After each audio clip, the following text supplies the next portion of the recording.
Hello everybody, welcome back to the channel, or welcome to the channel if you're new here. I am your host, Darren James. Glad to be here with all of you guys here today. Hope you're all doing well, hope you're having a fantastic day so far. If you guys don't mind, please remember to like, subscribe and comment, helps to budge, and it really shows your support. And it's completely free, so that helps as well.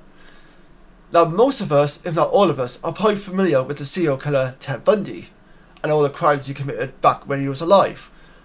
Well, recently, a family member of his and cousin actually did an interview with the Daily Mail while promoting their current book based on Ted Bundy. And this cousin talked about her relationship with Ted Bundy when they were younger and how he felt more like a brother to her, and some of the red flags that they felt they miss as family members as well towards Ted Bundy. But with that being said, let's get on with today's episode, shall we?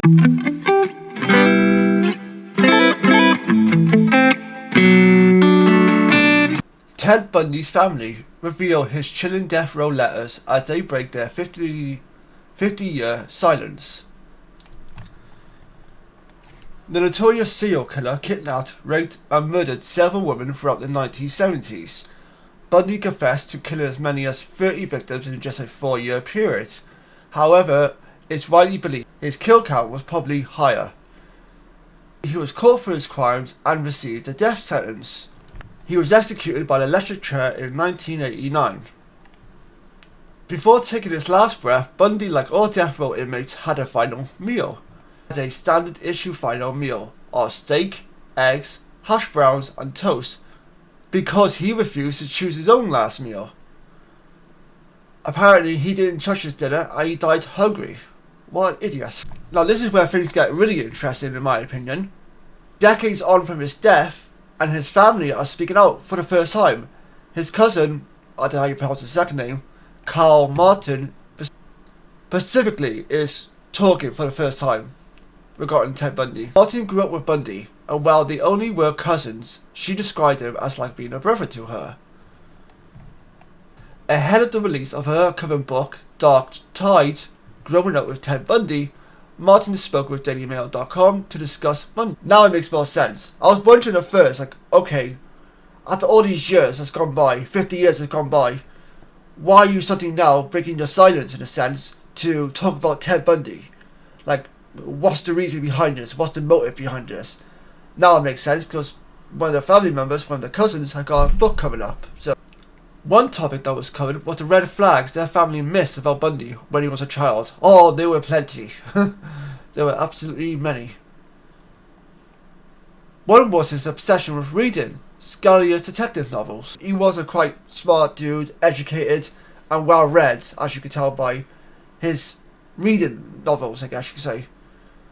It amazes me how someone so smart and well read could actually go ahead and do a crime such as vicious as murder and assault and, you know, God knows what else.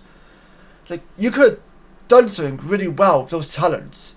You could have done amazing things with those talents. But yet you chose to do the level of crime or the life of crime. Like, why? It's just a waste of a talent. I'm not condoning anything he's done, by the way. Absolutely not. I'm saying these things about him, like he's smart, blah blah blah. But it's true, he was a smart individual. But obviously it doesn't make up for the fact that he committed these bad crimes. I'm just saying, like, he could have done so much with his brain, yet he chose to do it for the wrong reasons, if that makes sense. He chose to act within the wrong reasons of things. Martin also revealed what Bundy wrote to her while he was on death row. She had written letters to him about accusations he was facing and urged him to tell the truth. Responding to this, one chilling letter Bundy wrote to Martin read, "I wasn't sure it said what I wanted it to say. I won't discard your accusations completely. I will say this much, I have not killed anyone. Let the dead bury the dead, for he is not a god of the dead, but of the living, for all unto him." Bundy went on to write that his cousin never really knew him. He said, "What you seem to be basing what you said in your letter is on a assortment of random recollections and a multitude of impressions which have been drawn from years of being exposed to sensational publicity, the rumours, the gossip about some character named Ted Bundy." Bundy claimed his family didn't really know the true him, his final words were in tribute to them.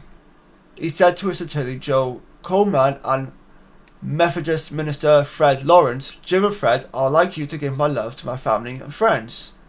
And I don't know about any of you guys, but I might actually take a listen, through audiobook or whatever, to the cousin's book based on Ted Bundy. I might actually give it a listen to or read, see what I think of it. I'm curious to know if any of you feel the same way. Anyhow, that's the episode here today, guys. Thank you very much for listening. Until next time, take care, stay safe. I'll see you guys next time. Bye bye for now.